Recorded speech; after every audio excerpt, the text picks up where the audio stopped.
voudrais d'abord saluer les compatriotes pour le respect des recommandations du Comité national de gestion des épidémies. De façon globale, nous constatons un respect, même s'il y a encore une situation qui nécessite quand même une plus grande prise de conscience de nos concitoyens. Lorsqu'on voit l'évolution de la maladie dans notre pays, on se rend compte que des efforts ont été faits, d'importants efforts pour contenir la maladie. Mais nous avons encore un gros risque.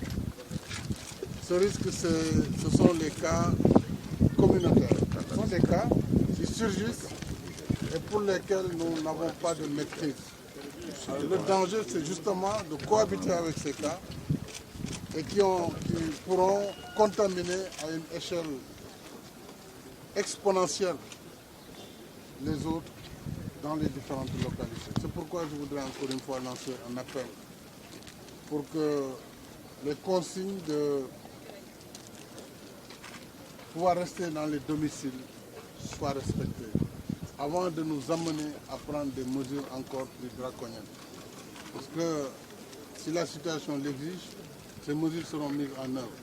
Pour ne pas en arriver là, il faut que nous respections ces recommandations. De rester chez soi quand on n'a pas une action urgente ou, disons, un travail essentiel à faire. C'est une forte recommandation. Ensuite, il faut respecter le couvre-feu. Et je demande aux autorités administratives d'être extrêmement rigoureuses sur les conditions de déplacement dans des zones ou dans des localités où la maladie se développe. C'est pour le bien de tout le monde. Je voudrais, sur cette occasion, pour d'une part, remercier encore une fois les personnels de santé, leur dévouement, leur engagement. Ils ont fait montre, mais aussi féliciter le gouvernement pour la mise en œuvre dans des délais extrêmement courts des décisions que j'avais arrêtées. D'abord, en ce qui concerne l'aide alimentaire d'urgence, le ministère en charge de la solidarité nationale, de l'équité, a travaillé très rapidement pour organiser la sélection des fournisseurs. Il a travaillé avec nos forces de défense et de sécurité qui vont accompagner tout le processus jusqu'au destinataire final. Alors c'est une grande opération logistique, puisque pour la première fois notre pays va devoir organiser une opération de distribution de plus de 100 000 tonnes, par exemple de céréales, riz, 100 000 tonnes de riz, plus de...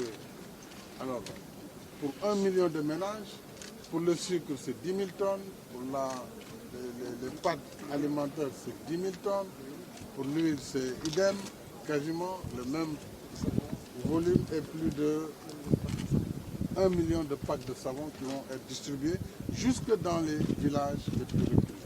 Donc c'est pourquoi je me réjouis d'abord de l'implication de l'administration territoriale au niveau des régions, avec les gouverneurs, au niveau des préfets, au niveau des départements, avec les préfets, au niveau des arrondissements et les sous-préfets, mais surtout je me réjouis également de l'implication des élus, c'est-à-dire les maires dans chacune des communes travaillera avec ce dispositif, mais aussi les présidents de région vont accompagner. Donc c'est une association de l'administration, de la société civile, puisque les organisations à la base vont participer dans la sélection du quota additionnel, puisqu'on va au-delà du quota qui était généralement consacré à l'aide alimentaire, qui se situe autour de 586 000 familles, donc ménages.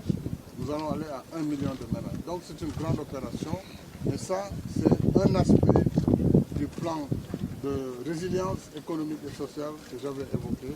Bien sûr les autres aspects vous les connaissez, c'est l'accompagnement des entreprises pour la préservation des emplois, mais aussi pour préserver le peu de croissance que nous pourrons avoir cette année compte tenu des impacts du Covid-19 sur l'économie nationale. Et nous allons aussi, comme vous le savez, protéger les emplois, puisque la première ordonnance que j'ai prise après la loi d'habilitation a été une ordonnance qui a pour vocation de préserver les emplois autant que faire se peut et surtout d'empêcher des licenciements en dehors du seul cas de la faute lourde pour les salariés. Mais aussi de pouvoir accompagner les entreprises afin que si le chômage technique doit être décidé, qu'il puisse être fait dans des conditions encadrées. Alors, je vais passer peut-être en wolof.